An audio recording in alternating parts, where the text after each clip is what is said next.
Hi, this is Ed Brown, #1 award-winning show. What we have here is a young man here. He has a thing about the Bible here, and he's going to tell us some of the things that really going on. This is Eric Redmond, and he's the senior pastor of the Reformation Alive Baptist Church in Temple Hills. And also, he's the assistant professor of Bible theology at the Washington Bible College. Welcome to the Ed Brown Show. Thank you, Brother Brown, for having me on here today. Tell us a little bit, how did you get involved in this? The book And what, that we're what the considering. book, you're talking about helping males. Yes, the book we're considering, Where Are All the Brothers? Straight Answers to Men's Questions About the Church, grew out of observing a need in our community. That is that African American men in particular, and men in general, are largely absent from churches. Churches tend to have larger aggregates of women than men. And I wanted to write or provide a resource that would address the sort of issues that keep men from attending church. The questions tend to be common. And so I thought I'd just write a little short piece to say, well, reconsider this that you've been thinking about as an issue for why you want to attend a church as a reason you actually should go and be in attendance.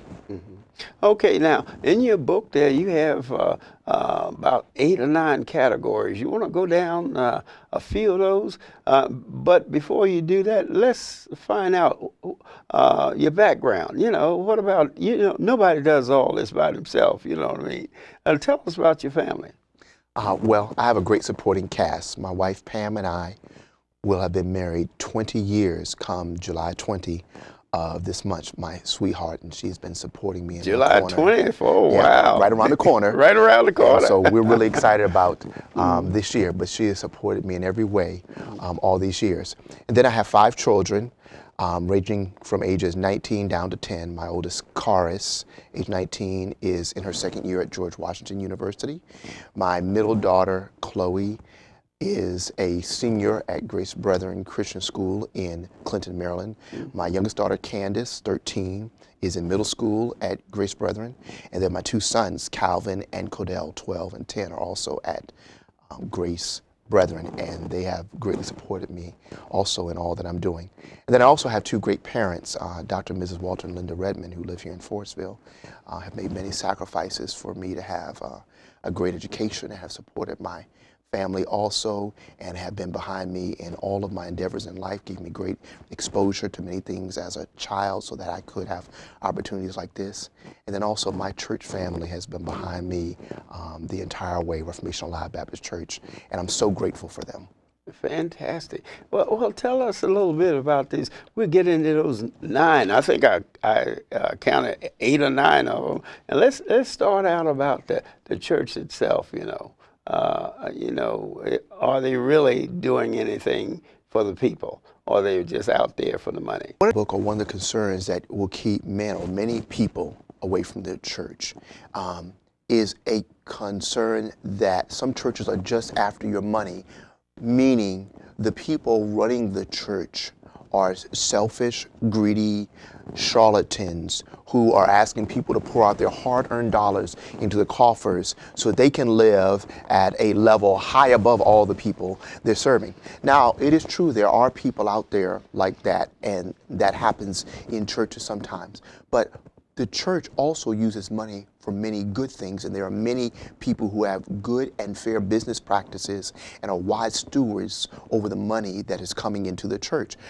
One of the ways you can alleviate the concern is when you walk into a church, and if you're considering being part of that church, ask to see the church's budget. Say, where does your money go? What do you use money here for? Let's look at the salaries, the education, where it goes in outreach, into works in the community, and what supports the administration. And what you'll find, there are many churches where they utilize their money to help at-risk youth, to help seniors with their prescriptions that they're not in their budget, to help people keep their lights on with their rent or their mortgage, to help give people transportation to jobs that are in the city where they don't have transportation. They're supporting a local work at the school that's nearby. So there are churches that are doing that, and it's not a reason for people to say, I just dismiss all churches in one blanket, when individually you can find churches that are doing a good job of money. That are really doing something Phenomenal. community-wise. Yeah, and we know churches like this. We know the soup kitchen. We know the church that has the halfway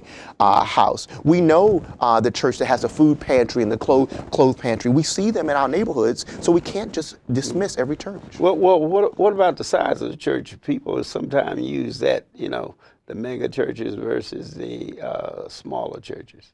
Well, sometimes, or many people, Criteria that they use to make that decision. yeah, it's often people don't think through how they're going to pick a church. They give more attention to how to pick a washer or dryer or a car than they think about what should I be looking for when I go to a church. And a key to the church is its message, the leadership, and the people.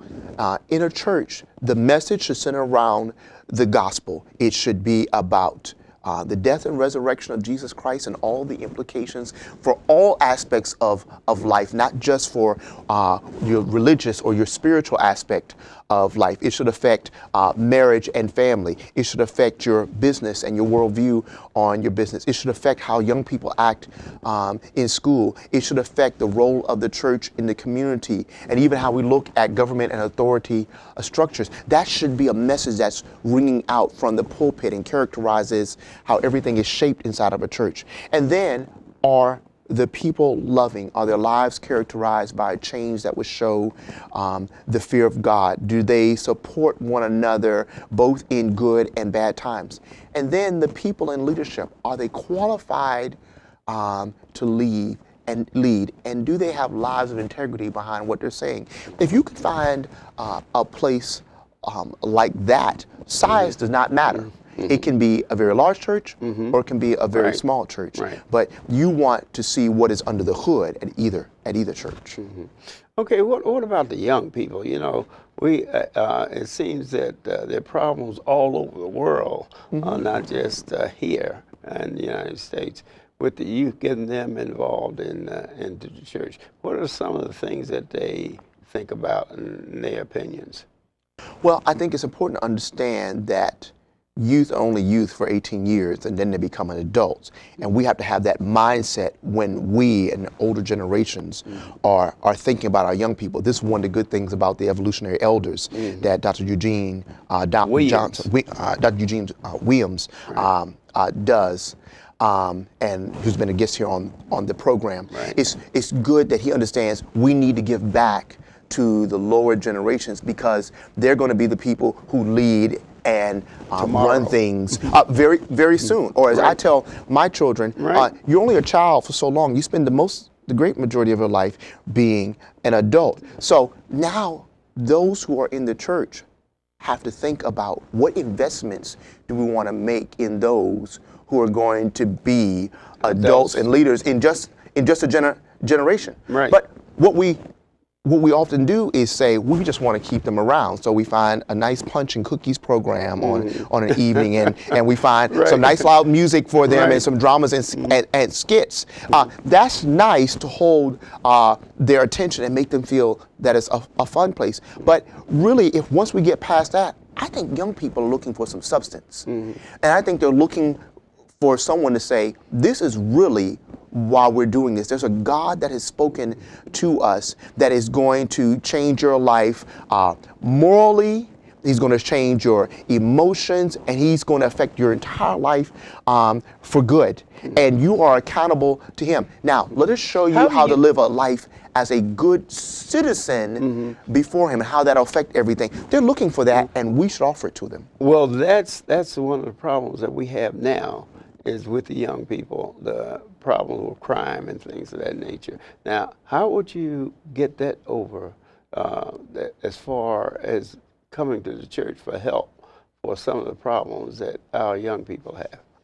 I think one of the things that we have to do as adults is be very careful that we're not using religion or spirituality or even Christianity as a means to our financial ends or to our status ends, but that we're really saying, this is so that I can make sacrifices and roll up my sleeves and invest my time weekly, my money weekly, and my energy for a long haul, not for 3 months, but for 5, 10 years in the lives of a generation below me. Spend more time with them.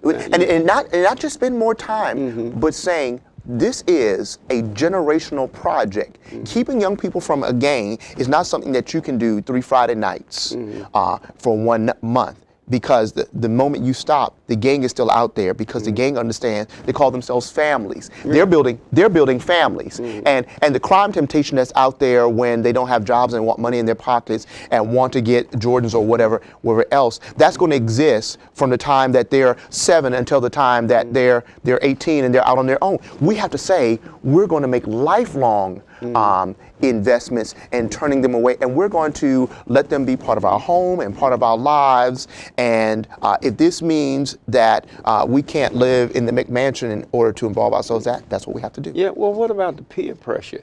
You know, that's one of the things that young people are really they are subject to peer pressure, and some are able to handle it, and others, you know, they want to belong, and that gets them in a lot of trouble. It does, but peer pressure is perennial. It's not a new idea, and even adults suffer from it. We just call it signaling. We signal to people with our Starbucks cup in our hands that I'm at your level. I can buy a $4 coffee, and here's where I live. We have to stop that and show them that's not substantive. There's another way to live life. But part of what the church is able to do, like any large social group, is to able to say, we can be your group with the most pressure here, and then we can send you out into the other largest pressure kettle, the school system, equipped to handle that if you all work together, rather than getting there and acting like you all don't know one another or people have not made investments in you. But again, it takes intentional investments by every family. The cliche we like to use to say it takes a whole village to raise a child. Every family has to say, we're going to invest in one another's children, but then every home has to say, day in and day out, it's the responsibility of these parents to prepare these people to go out and face the pressure they face. So you're saying basically it's a parental thing, that one of the major problems that we have with the teens now is the fact that the parental participation in their activity. I think that many parents are giving it all they have and doing the best with the equipment they have, but some are not aware of other resources to help them, or even what our role as parents might be. It used to be, particularly in our community, that largely for parenting, it was our way or the highway, or you didn't challenge the parents. Now we want to be buddies, and we want to be friends, or we don't want our children to be seen, so we give them every electronic gadget to get them out of our hair. And that never works. Somewhere along the way, when our children are young, we have a good relationship, but then we say they're pulling away when they become teens, when actually both parent and teen are pulling away. We get into our middle ages and there are things we want to do and we pull away, and then we let them have all their own activity. And that can't happen. There has to be a time at home where we sit around a table and we just talk. We play games. We eat dinner together. We show up at the events, and these are not things to get rid of or occupy while we do our own things, well, see, but we're pouring and we're part of our children's lives. Especially men, they have a tendency to want to drop the kids off somewhere, and then they go and do their things instead of participating in the activity, showing some interest in what the kid wants to do, more so than just dropping them off and picking them up. Yeah, and often what you're looking at, related to the book, is an unfulfilled parent, and the frustration of parenting makes someone more unfulfilled, and even more frustrated. So I just want to go out. I want to hang out with my friends. And there's a place, and there's a place for that. But one of the things that Christ the Lord does, it allows you to have your